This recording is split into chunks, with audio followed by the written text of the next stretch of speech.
What is up, YouTube? As always, Corey here with Daily Dose of Wisdom. That's my new name for this daily YouTube series, right? So, we've been talking about cosmic consciousness, spiritual awakening, and desire and attachment recently. Today, I'm going to switch it up a little bit, and I'm going to start to talk about the densities of consciousness. How does that pertain to our spiritual awakening? Why do I need to know that? The densities of consciousness are very simple to explain, but quite difficult to fully grasp and understand and embody, right? So you understand that we live in the third dimension. We have height, width, and depth. And we live in a third density body that experiences these three dimensions with the added element of time. We perceive that dimension of time, and we perceive duality within this universe. We perceive separation in this human body. Right? So I'm assuming that you understand how the dimensions work. The dimensions as in a point being 0 dimensions, a line being 1 dimension, a square being 2 dimensions, a cube being 3 dimensions, and a hypercube being 4 dimensions, and so on. Now, we can use our knowledge of that to understand what higher levels of consciousness are, right? A hypercube is imperceivable to us. A hypercube is a 4th dimensional object, which is why it is shown in the Marvel series as the Tesseract. Why does it hold so much power? Because it is not of this realm. So that 4th dimensional object is imperceivable to us. The hypercube, we cannot begin to conceive what it would look like.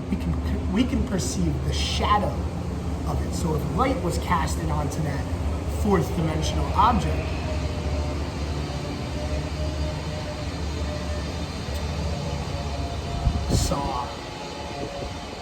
I'm on campus, so it gets a bit loud over here. They're doing summer construction.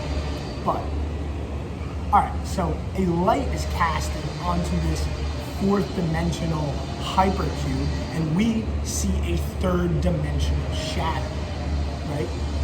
So we understand that this 3rd density body exists in this realm, but realistically, this whole realm is just a hologram, right? It's the shadow of a 4th dimensional reality. As light is casted down, we're perceiving the shadow of a 4th dimensional holographic universe, a light matrix.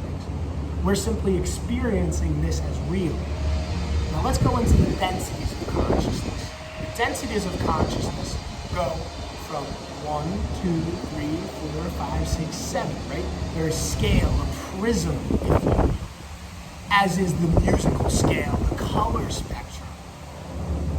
They bleed into one another. They're not definitive. We label them with numbers so that it's more easily conceivable to us, but there's no numbers. We are simply putting a label on the unlabelable.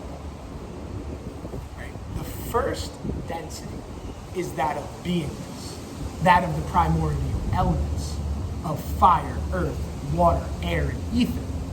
Those 5 elements come together in a sacred union to then become the second density of consciousness.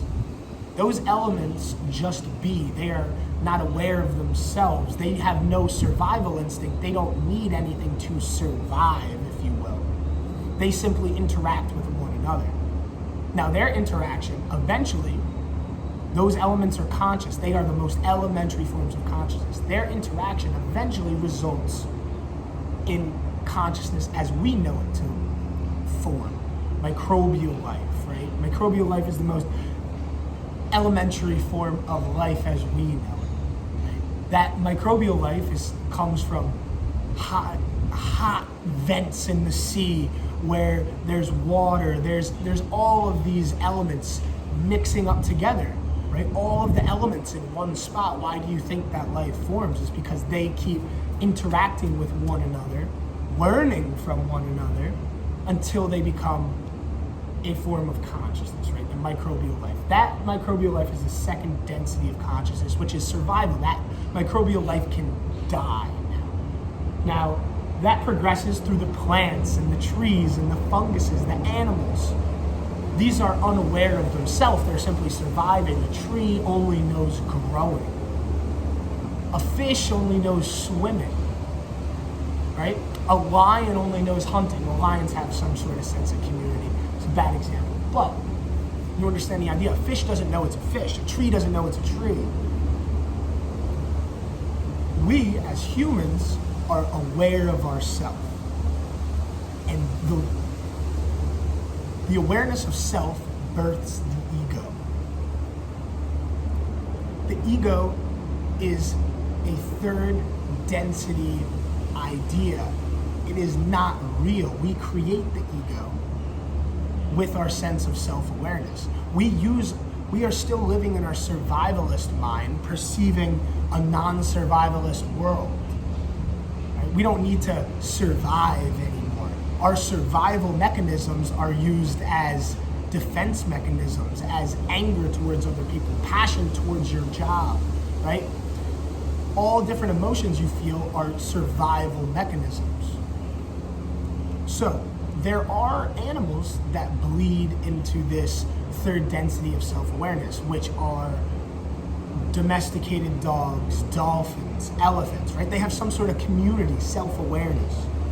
Now humans are the most advanced form of community, self-awareness, ego.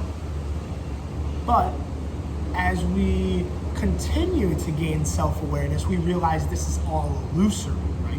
We realize that this physical world is simply a manifestation of ourself. We are all one, we are all singular together, perceiving the illusion of separation. And this illusion of separation causes us to project onto the world, label the world, become attached and desire other parts of ourselves. And once we become fully self-aware of that and realize this truth, we can see the world with love. If you love yourself, you can love the world equally, because the world is yourself. The world is a manifestation of yourself. You see the world as you see yourself. If you see the world through the lens of anger and guilt and shame, you're going to see that reflected in yourself. But if you see the world through the lens of peace, bliss, joy, love, you're going to see that manifested within yourself as well. Now, once we begin to incorporate this love in our life, we begin to find peace. That's the fourth dimension, the fourth density, right? This peace, this presence is the fourth density of consciousness. And that density of consciousness is represented by love. It's by seeing the world as a manifestation of yourself, by seeing non-duality, non-separation, oneness. That is why Jesus is the archetype of the fourth density, because Jesus was emanating love. Jesus was a loving being. He knew nothing but how to love. He sacrificed himself so that other beings could love, right? Now, through love, we gain the presence of the moment. We gain peace and love. But what is enlightenment? Because you can be present, but you can still be caught up in earthly desires and such, right? The fifth density of consciousness is that of wisdom, the archetype of the Buddha. This self-realization doesn't come from love. This self-realization comes from wisdom. So we must incorporate wisdom in our lives. How do we reach higher states of consciousness? How do we reach samadhi, which is deep meditation? We must incorporate the wisdom of breath work and meditation and mindfulness and mantra to our life to then attain this supreme cosmic consciousness. So as you see, the first five densities of consciousness are what pertain to us the most, right? The sixth density is that of unity, which means we would be a social memory complex. Eventually, when you love the world, when all of the beings of our species love each other equally and have applied this wisdom, we essentially share a hive mind of unity consciousness. You've seen Rick and Morty with unity, right? Similar to that, but not in a such dystopian sense. More of a, I'm still myself, but I can see through your mind. You start to gain spiritual powers, right? If that's something that you're ready to accept and believe yet. But read the Law of One, and it explains it very well. And the seventh is the gateway, right? The gateway to infinity back to the octave. So this seven stage journey of consciousness just keeps going. It keeps going, baby. We're just in the third part of it, but it keeps going on forever. Oh, you think it's over? Nope. Keeps going, right? Now, understanding this means that you understand reincarnation. Right? You understand yourself as an infinite soul, a part of our Creator. And I was reading the Bhagavad Gita today, and I had always recently been talking about the Creator as an infinite, formless Creator, right? But the Creator is not formless. I go back on that judgment. The Creator is not formless. He goes without form, it goes in form. The Creator is eternal and supreme, right? Because He lives in all of us. I say He, but that's also not right.